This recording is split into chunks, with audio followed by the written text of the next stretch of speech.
Hi, Super nice. Nina. How are you? Good. All right. Hi, Brilliant. everyone. I am here with Nina. Let me tell me if I'm saying this right. Bogerd Yeah. from Birth Your Way, and she is an expat doula and childbirth educator. Now, tell me, Nina, like, how did you get to doing this, and what makes being an expat doula a little bit different than a regular doula? Yeah. So, well, there's quite a long story, and it didn't happen overnight because actually years ago I had a very nice and beautiful career in academics. So basically, my background is in research and science, but it is in on the field of physiology. So that means I was basically studying for years and teaching how the human body works, and specifically in extreme environments. So how I became a doula and a childbirth educator. Basically in 2015, when the Europe was kind of overflown with a refugee crisis, it really somehow touched me deeply.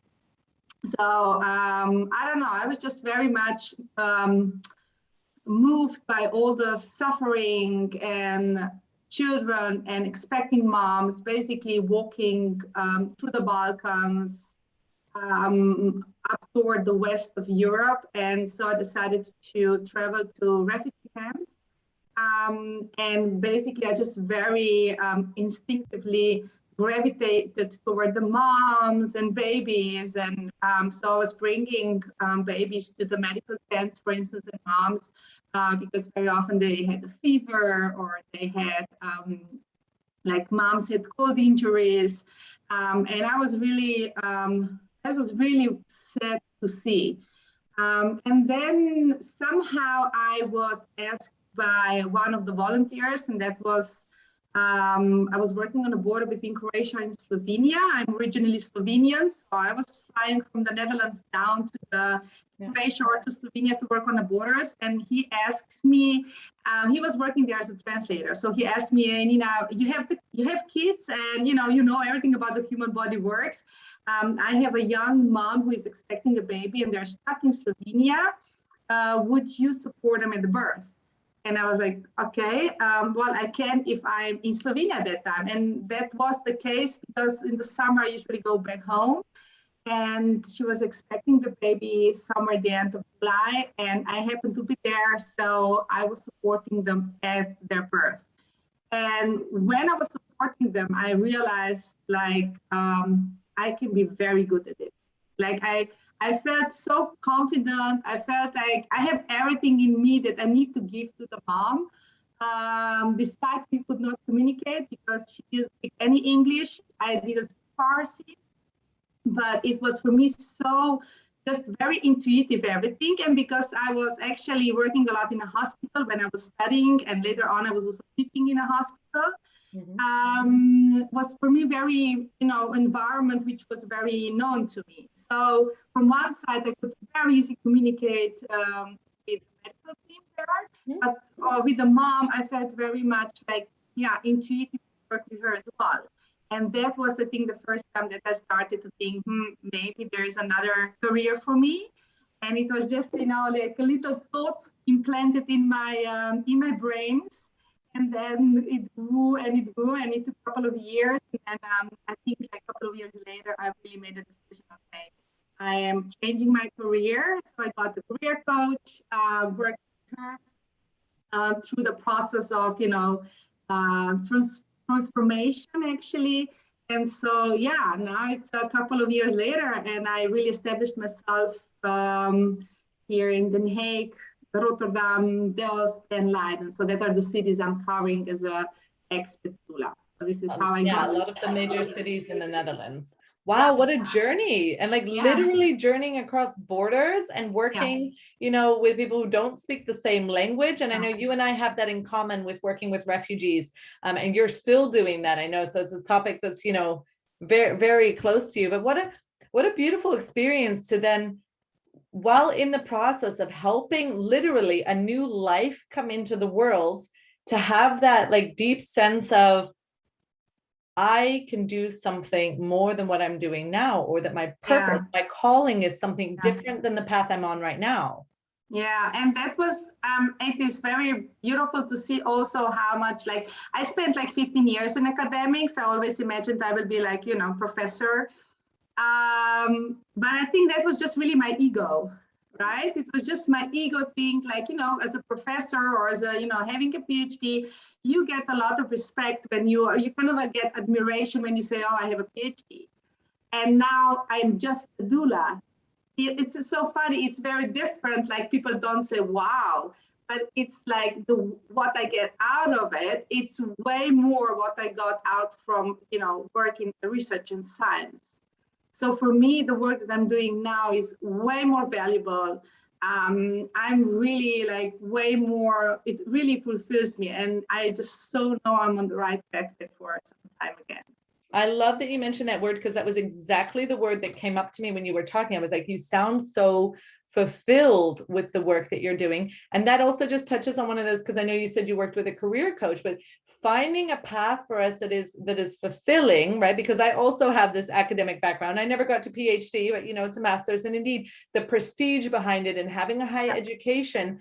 And I had this when I stopped working, that I had this, oh, I'm not working anymore. I'm just a mom, right? Like when you said just a doula, I was like, yeah, I had those exact words going through my mind. And then I kind of, you know, not physically, but I kind of mentally slapped myself a little bit. And I was like, what do you mean just a mom? Like, raising the next generation of people is one of the most important tasks that we can do. And also that's, you know, that's what you're doing. You're literally helping moms to be able to go, also, if I understand what a doula does, because I'd love to hear more about, you know, the details of that, because I have a general idea. You're supporting, right? You're supporting them going through that birth process and bringing new life into the world.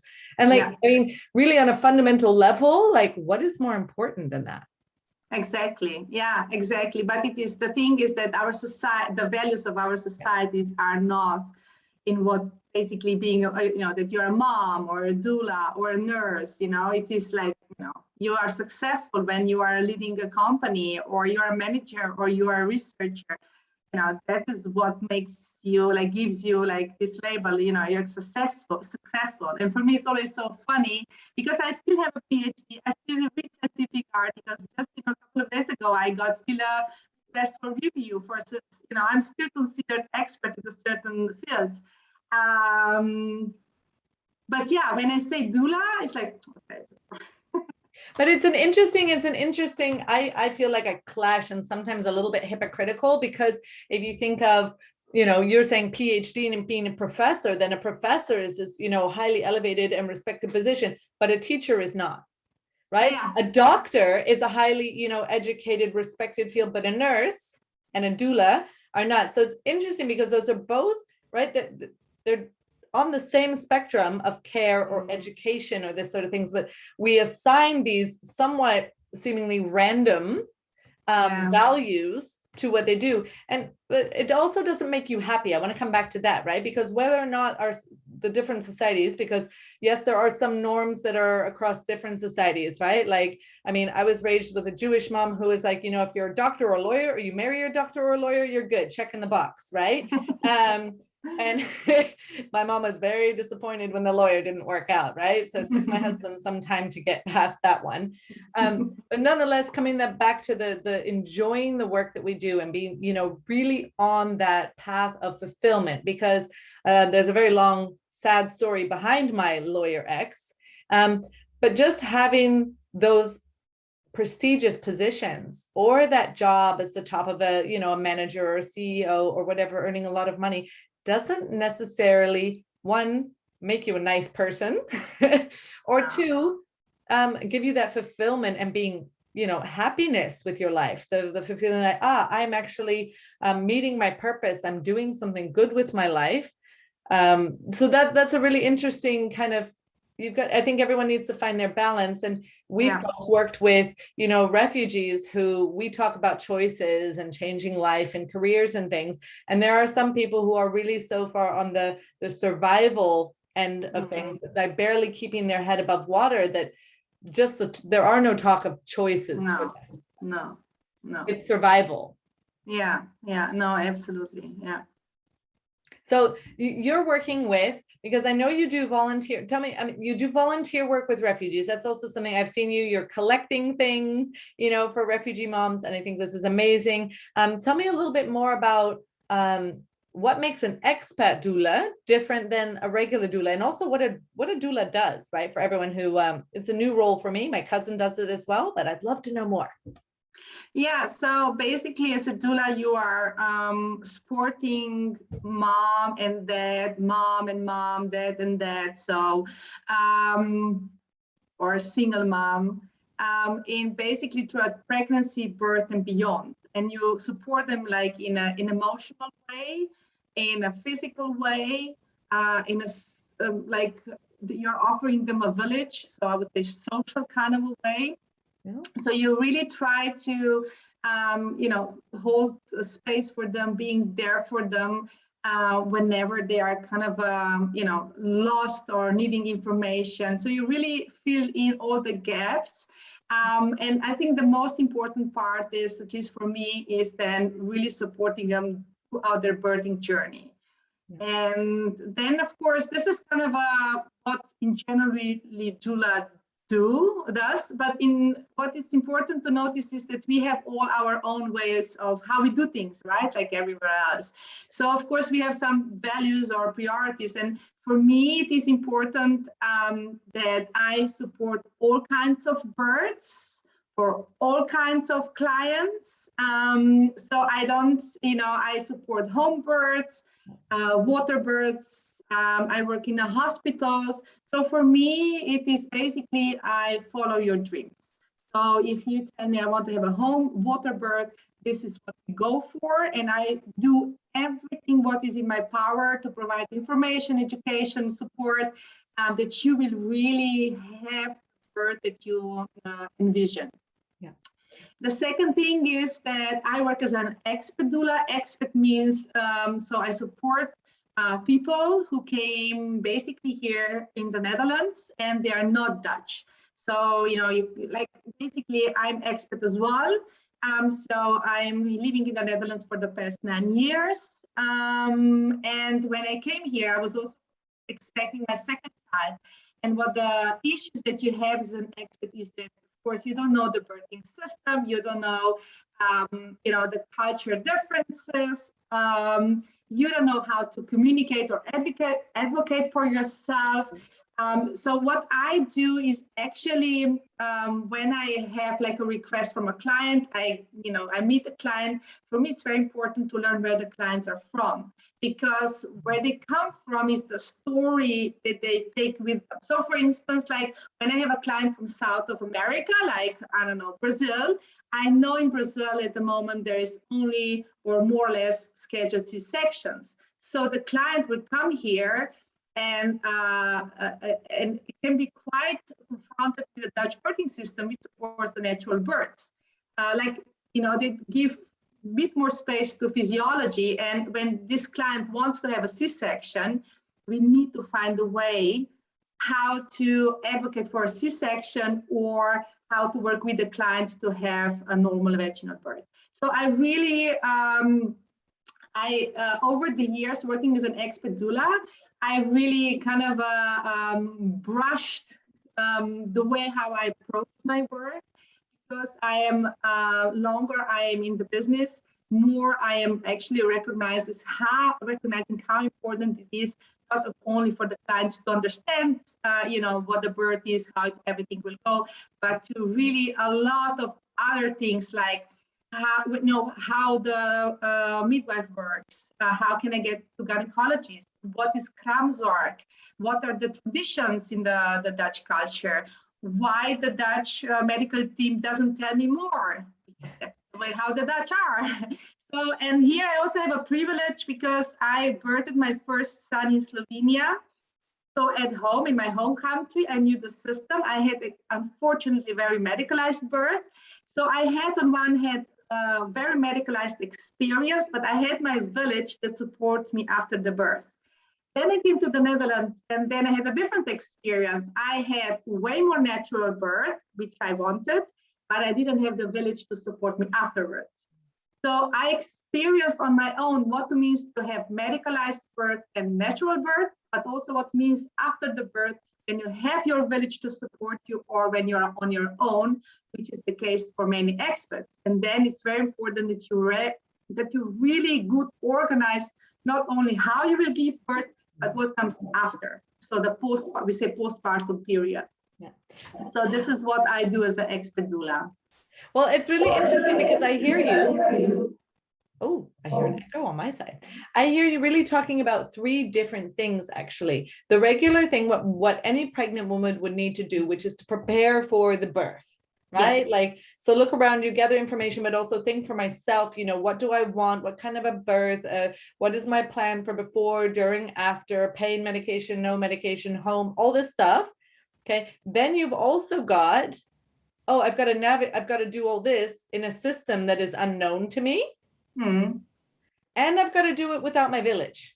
Yeah, exactly. This is exactly how it is. Yeah, and I think it is extremely demanding because there's so much information out there, but you really need to realize you need to prepare for the Dutch birthing system. So what I see really often is I have a client, and then the clients will come with all these horrible stories, which they hear from their friends and family from their own countries. This is not related to anything here because there are certain medical interventions that are not done in the Netherlands. So it's very important just to start like, okay, you now need to forget about your friends in your own country and the system in your own country, and then prepare for birthing here. But then you, like you said, you need to learn about, what's the process? What do I really want? What kind of a birth? Because in the Netherlands, we have so many options. But you need to know these options. Otherwise, you cannot advocate for yourself. What do you want, right? And then, of course, the culture differences. The Dutch are a very particular nation as well as the Germans are, Swiss, or Spanish. It doesn't matter, but every country are having some typical things, right? So you need to know how you will go to your Dutch healthcare provider because they are not going to offer you anything if you don't ask for it. Yeah, it's definitely knowing the system. But I can also imagine, besides knowing what you want and knowing what to do, it's also, for example, for your situation, that you had one child in your own country, and then you came here and your medicalized birth versus a natural birth, and knowing what you don't want to happen, right? Or the same, that you would like very much to repeat the same experience with a second baby that you had with the first one, right? And I can tell you from someone, look, I had all three of my babies here in the Netherlands. And I can tell you I had three very different birthing experiences.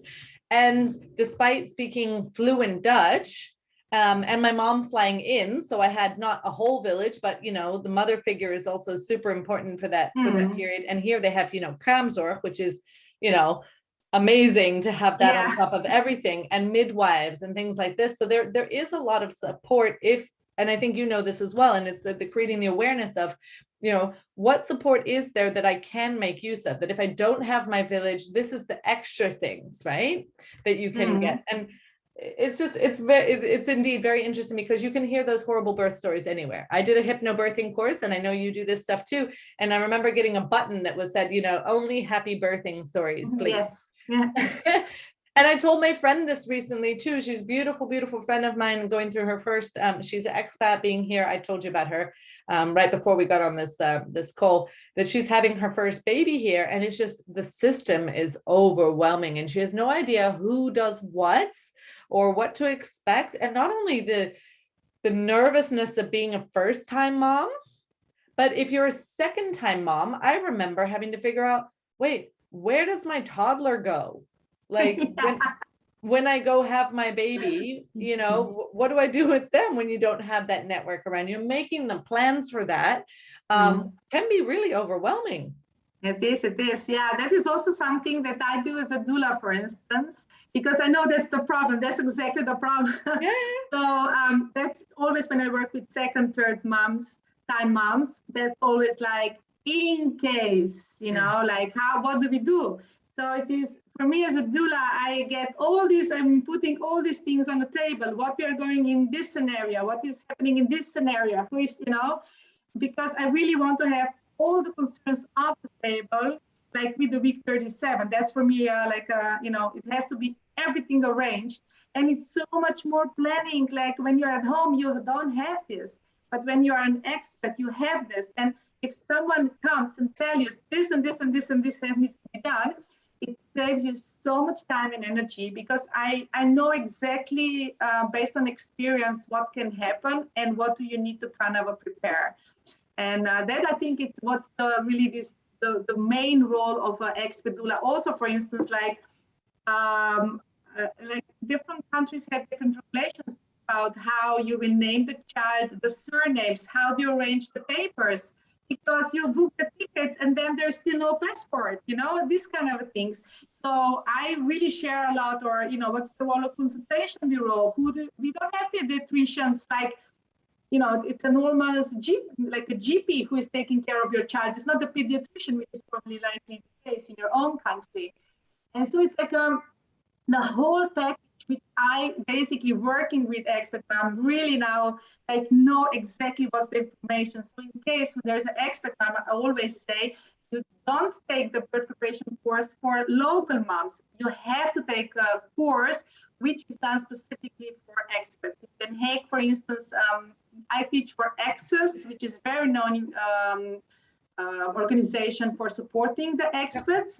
And these are courses which are really where I share all these details, how to communicate. And the feedback information I get is really like this, because we knew how to ask for things to bottom. And I think that makes really, really empowers expert expecting parents. Yeah, that's really wow. But it's a very broad task that you have. Like it seems like you're, I don't know, not the fly on the wall, that's the wrong metaphor, but that you're, like you said, you're the extended family, you're the village, that you're, that information source. I can imagine that you also serve in a lot of ways as a translator function between, the home culture, right, their own desires, and translating that to the medical professionals or the other involved professionals around them. Yeah, exactly. And literally also as a translator, because, of course, I work with people who are not speaking Dutch. Yeah. But when you're once in a hospital and there's maybe some more delicate situations or special circumstances, no one's going to talk to you in English anymore, because they need to solve the problem. So what happens is they are solving the medical problem, and many times medical team forgets to communicate to you. So as a doula, I just really focus on the parents and translate, because when you know what's going on, you can just relax. And that also was that is also one of the roles that it is just so important as an expert doula, translating. Many times then when I start translating, the doctors hear me and they're like, oh yeah, and then they take it over and start translating. But many times, because they're busy with, with solving the problem, if there is a problem, they just forget.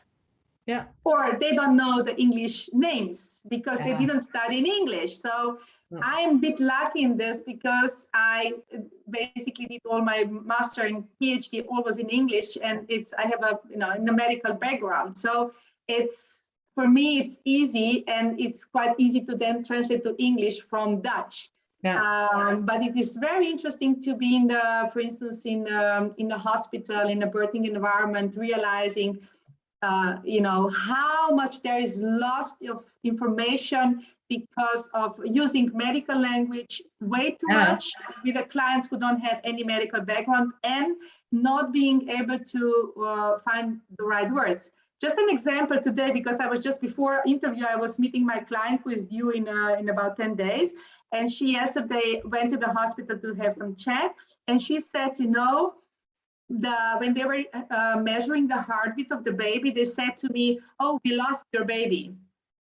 And she was like, what do you mean you lost my baby? And, like she was really overwhelmed, what's going on? And she said, oh, no, I just don't hear the heartbeat.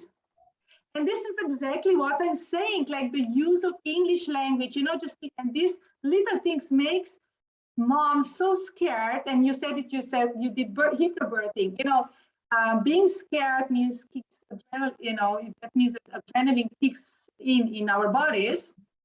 And that's really the enemy of the labor, of the birthing process. And, or for instance, I had the last year, November birth, when the midwife, or it was a nurse, said in Dutch, geen probleem, which means no problem. But mom, because she just knows a couple of words in Dutch, she just heard probleem. And she got like instantly in panic, like, Nina, what's going on?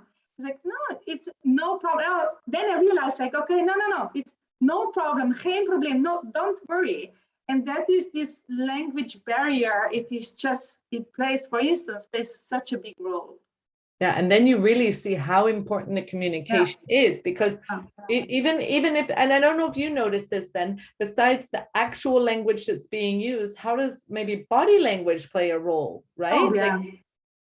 Yeah, you know, the Dutch are a bit like, I mean, I don't know, I'm married with a Dutch guy, so I have a Dutch family, right? And I always a bit okay, so, you know, I always think that I kind of, after, you know, being like 16 years in the family, I kind of understand a bit the culture. Yeah. And, you know, sometimes they come, they don't even introduce themselves. And this can come across as a very ignorant, for instance. And I know it's just the culture. It is not something personal, but it can, when you are in a birthing journey, you're so vulnerable that, you know, sometimes it's just these little things, you need to know about them so you don't bother anymore about them. Yeah, I definitely agree. Yeah. What would you say the biggest struggle is that you see? Like, what is the biggest challenge that the moms are dealing with? Like, if you were to pick one thing out, because you've mentioned quite a few different things, right? What is the main thing that you see being the biggest roadblock to having, you know, that happy, relaxed birthing process? Oh, I think it's so difficult to just mention one thing. It's super difficult. Okay, I three. think that, like, I would say, yeah, like, first of the things, first of all, we moms have a very, or, you know, in general, we have a very, very wrong idea about the birthing process. So, because we see it from the movies, right? We see it from the Hollywood movies. What do we see? We see water breaking in the middle of the shopping center. There's a liter of water coming out. Then what we see is a screaming, really high-pitched screaming, and then we see baby being born a couple of minutes later. That's not the birthing process. Sometimes it I just never thought of it this way, but you're absolutely right. Yeah. Okay. It's never like this. It's never like this. Water breaks in 10% of the births. 90% of births starts with contractions, or in hypnobirthing, we call them surges. Like this, there's no existing knowledge, or, you know, like the moms do not know, and I didn't know it as well. So it's not, you know, how birthing process looks like. So there are so wrong expectations and wrong information. And then the horrible stories. I hate this, because there's so many beautiful stories. Then also not knowing your body, you know, like IS, say, perineum, vagina. No one touches anymore at vagina, like perineal massage. Sometimes, you know, I see mom doesn't know any, you know, where to push. Yeah. Where does baby comes out? You know, if you don't touch yourself, you don't do perineal massage, you don't know where to push. Yeah. So there is a lot of this. This is, I think, really for me a big thing. And then, like I said, culture differences. Absolutely. Yeah.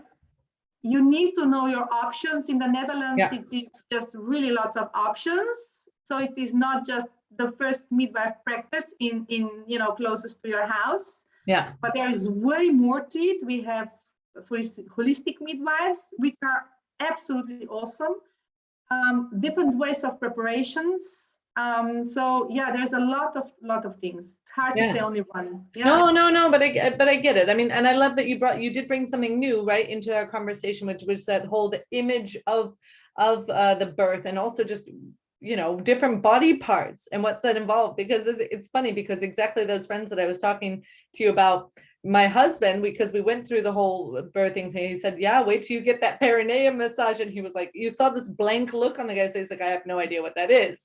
No, right? Like, no. But not only he didn't, but the wife also didn't, you know, she didn't have any idea what this is. And it's again, that the physical awareness, but also like, how does the birth happen? Like the anatomy of it, what happens with your body also, because you mentioned postpartum care is also part of your package, right? That what happens to your body after the birth, how do you recover from it? And especially that the recovery period, I think is so often underestimated. When we have our baby, we just, you know, it's that, again, that unrealistic image from Hollywood. Now it's popping up, thank you very much, right? Like you pop the baby out and then the next day you're walking down the street with your baby. It doesn't work. And you're all skinny and in shape again. And it just doesn't this work that way. Postpartum is horrible. One of the things postpartum, what is really important is, or two things. Here I can really, I think, be better. I can narrow it down better. One thing, the role of the father.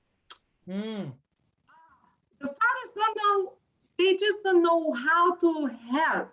Okay. And I think there's so much to do. So in The Hague, I am working together with Joe. He is really like trying to, you know, he's organizing meetups for the dads and for the babies every Saturday.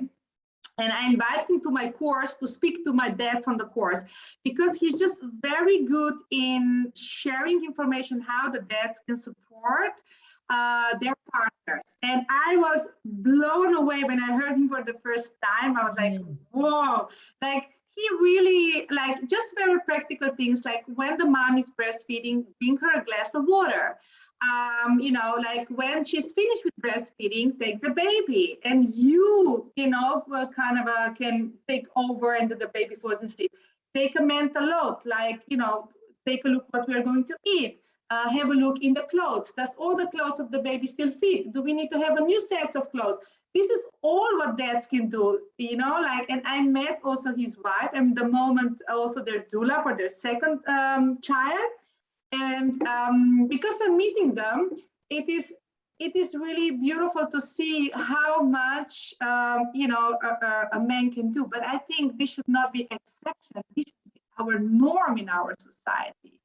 But we need, like, you know, share the information really practically how the dads can support mom. And actually I made for the dads in my course what to do and what to say in the different stages of the labor. So they have something they can open the phone, because it doesn't come any more natural.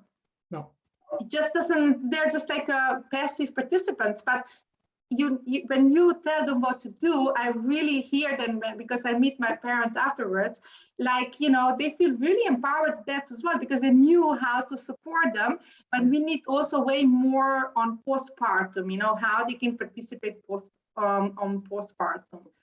So that's definitely one thing. And the second thing is that relationship between mom and dad, right? Or mom, you know, between the partners. Yeah. We know, we buy a stroller, we make a beautiful baby room, but we never talk about how we will do with sleep deprivation, what we are going to do with the grandparents, what is going to be their role.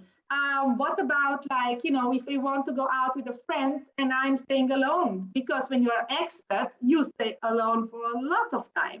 You know, like, and there is there can be really a lot done on this organizing this postpartum period as well. I love that you bring dads into the picture, because this is something, you know, I work primarily when we're talking about communicating with kids, I work primarily with moms, but I have dads coming to me, and my husband has offered to jump in on my course as well to share, because I share all the tools that I have with him as well. And he's a very involved dad. So I was smiling when you said about bringing the glass of water or taking the baby. This is exactly stuff that he's learned to do. I mean, we're 3 kids further.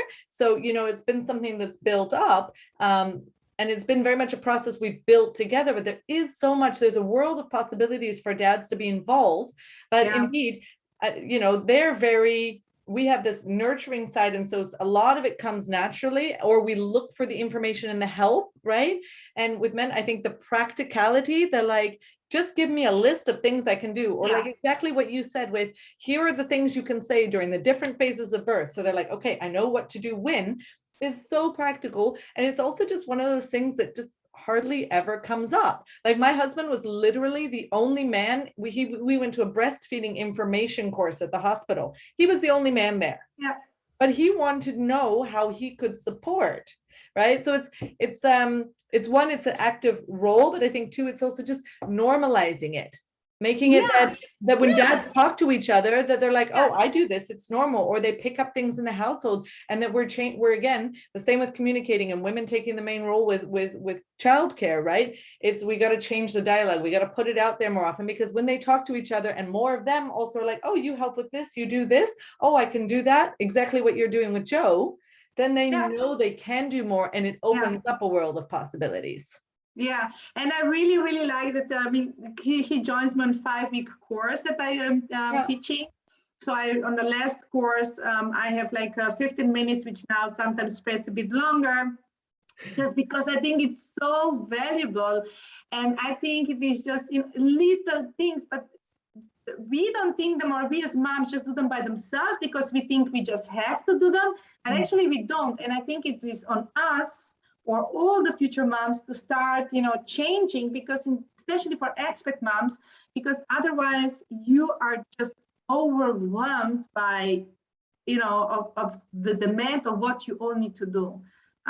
So yeah, definitely, I am really much that person. So I really try to involve that also in the labor as a doula. I don't take over the role, but we are a team. I always say with the dad, we work together. I will show you what to do. So I said, okay, do this like that. And of course, validate their feelings and how they are doing in the process as well. But for me, like this, when you are as an expat, you really need to, have your team, or you have to have your village, because otherwise, it is just very, very challenging. Yeah. And we keep coming back to that theme, right? Like it's one of those, that's one of your, I see as your key, your key role is to really just be that extra support. And helping navigate the system, being the guide, right? Being the guide and the giver of information. What I'm curious though, is to what point in the pregnancy process do women come to you? Right? Like it's really, really different. Like the earliest, I think I had just a client who birthed on Sunday, had a very beautiful home water birth. She contacted me when she was 12 weeks. She was, for instance, that's an example of someone who really wanted to have a beautiful birthing experience and really did everything. So she actually, she interviewed more doulas and really chose a doula that she believed would fit best to her. But she also selected, so she had a midwifery practice and decided to change because she didn't feel like she's heard. She wanted to have someone who really speaks English very well, who is really hearing the birthing preferences. And then she also selected the Kramzorg, which would be English-speaking Kramzorg. And we did together a private hypnobirthing course. I was meeting them a lot. And so basically I was with them really from week 12 throughout the whole pregnancy. And that's my preferable way. Like if they get to me somewhere like early in their pregnancy, I like it most, because then I meet them so many times that they are so relaxed around me. I know them very well. So it's the birthing process usually flows very good because I know their house. I know them, their moms and dads, basically you become almost like for certain period of their lives, I become a bit of their family members. Yeah. And that makes my work way, way easier. And also, you birthed 3 times, that most of the time you're naked. It's very much bodily process. So you need to really relax. Otherwise it doesn't work. And that's nice because they can really trust me. They are relaxed around me. Sometimes I'm booked quite late. Maybe people go on my course and then just basically see the value of continuous support throughout labor. Then we have a bit more intense preparation, tackle things that I think that they need to learn or to know. And that works fine as well. But my preference is always is that I get them quite early in the pregnancy. Yeah. And what is the latest you've had someone come to you? Like week 36, 37. Ooh. Yeah, that was that's quite intense. And then I really need to catch up a bit. And of course, it's never the same. But that's also maybe two different kinds of approaches, because in this case, what I explained, this example is really someone who really had a very clear vision of what kind of a birth she wants to have. Maybe week 37, 36 is more like, okay, oh, we are on a birth preparation course. Woo! And then it's like, wow, there is a lot going on. Let's take a doula so we can, be more relaxed in the process. Yeah. And that's fine as well. So it's just different approaches. Yeah. What tip would you then give someone who's maybe thinking about a doula or in the early stages of a pregnancy and they want to find out more? What is, a resource? It could be yours or it could be someone else's. What's a place that you're like, here you can get really useful information about how to plan your birth or how to prepare yourself? I mean, like if I look at the area, like on the southwest of the Netherlands, we are now quite few established doulas which support more or less experts. I think it's very important just to visit our websites. Maybe also check the ratings, not the ratings, but the reviews. You're talking about finding the right doula for you. Yeah, so to basically just to inform like what is out there. So if we are thinking about doula support, what kind of a doulas are out there? Yeah. Because for instance, I do hypnobirthing. I am now in the process of obtaining of certificate to be speaking babies, like a childbirth educator as well. So I, for instance, work more like I support all kinds of births, but let's say that I'm building more and more experiences with home births in the water. I have also my own birthing pools. For instance, then is a colleague who she's also doula, very experienced, but she's also birth photographer. And then another doula would be, for instance, doula, and then together with the Kramzorg. So I think it's very good that basically you look what is out there and just have interviews with the ones that maybe 2 or 3 that resonates the best with you, and select the one that it will be like this. Because I think when you speak with doula, then okay, this is what is going to work for me. Yeah. So this is in terms of doula. And the other thing it is, of course, thinking about how do you want to give birth? What do you really want? Because in the Netherlands, that's the privilege of being in the Netherlands. You have really quite a lot of options, which is not the case in many other countries. Yeah. So we still have home births, water births at home or in a hospital, birthing on a birthing chair, epidural. Only thing that it is not so, for instance, accepted that you would have just without medical reason a scheduled C-section.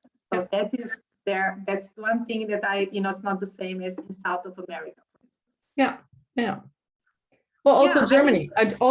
I know from a German friend that she went back there because you could exactly do that. You could schedule your C-section there. So it really depends on indeed your cultural background. So what I hear from you is make sure you know what you want. So start really thinking about that, thinking about what you want, and don't be afraid. They really actually be proactive. So look into people, have an interview, and make sure you're asking lots of questions. Yeah. And what I heard you also say is trust your own feeling. Like if something doesn't quite match, right? Like when you were talking about the midwives, so you're not feeling listened to and not being heard, then realize that you also have the freedom to switch. And of course, this could be, depending on what country you're in, it could be a little bit different, but then knowing what you want and going for it and interviewing people, right? Really looking for that match also on a personal level, as far as someone who's going to support you for quite a significant and also very intimate period of your life. Mm-hmm. That's the most important thing, right? I mean, you just have to get people on board that who really believes in your dreams. I think that's about everything. Like you need to have, like if someone just says, oh, but this is not possible.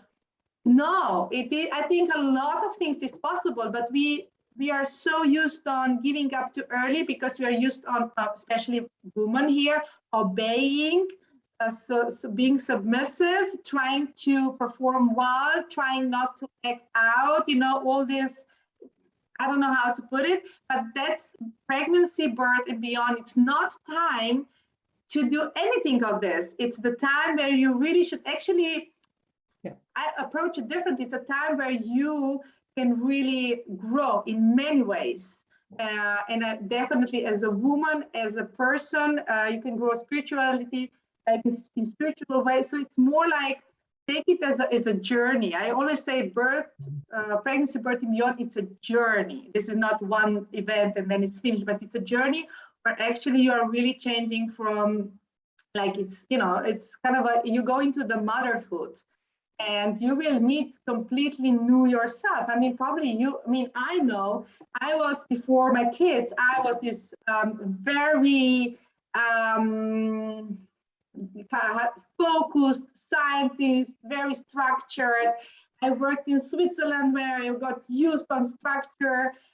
Then also in the Netherlands, it's a bit similar. But when my kids were born, it's like, I never knew that I have so much mother in me, and I'm still the same. I love my boys. And I think that is what is something, it's so, we forget that it's a period of transformation. I'm not sure if you ever transform so much as a woman in your life when in this period. So why would you actually try to, not follow your dreams? And if you want to give birth, I don't know, in the forest, fine, search people who support it. I don't. But for instance, I know there is a lot of people out there who do. Yeah. And I know women who did birth in the forest and had the best birthing experience ever. And I had also a woman who wanted to have a C-section, and I talked to this mom and she said, I had, Nina, the best experience, ever, but it needed a lot of advocating. So, but they got there. And I think that's important when we talk about think what you want. So it's kind of, you need to start doing research. You need to explore what is out there in the country you are, what are the options, but also really feeling the whole thing. We so ignore our feelings, especially as a woman. We really learn how to ignore ourselves, right? We are so good at it, way better than a man. And it is so easy to feel intimidated. And also in the Netherlands, when the people are very direct, they say to you, why would you change? Are we not good? Well, you are good, but not for me. I need someone else. And I have a lot of moms who are changing their midwifery practices, or go from midwifery practice to holistic midwife, because then they can get more tailored support. You really need to understand this is one of the most beautiful, but also most intense periods of your life. And I think the society in which we live, so Western society, made it very much like in a male's way, without feeling professional, efficient, effective. But that's not how the pregnancy, birth, and beyond is. It's a lot about woman. Yeah. I don't know how to say, like emotions, changes. I think you summarized it beautifully. You really called it a transformative period of your life that has a significant impact, that creates this personal growth and really just acceleration on your path in a lot of ways. And that we need to take it, what I get from you is that we just need to take the time to slow down, to take it seriously and give it the time and attention that it's worth, as this, this major transformative period in our lives. Yeah. Fantastic. I think this is a beautiful spot actually to round off the interview, because that's, really food for thought about, I'm pregnant, I'm having a child, I'm going into this major life-changing event, and how does that going to look like for me? Yeah, you want to have people that really believe in your dreams. They want to really, they believe in your transformation, and no matter how you want to have it. So you want to have like a village that's really supportive. Have a village, have them supporting your dreams. And listen to yourself. Absolutely. Yeah. Oh, thank you so much, Nina, for this interview. I really, really, really have enjoyed connecting to you again. It's been a really long time since we've seen each other. And thank you so much. And I will drop the information for Nina's website and her Instagram and everything with the interview. So have a fantastic day, Nina, and thank you so much. Thank you. It was really a pleasure talking to you. All right. Bye. Bye.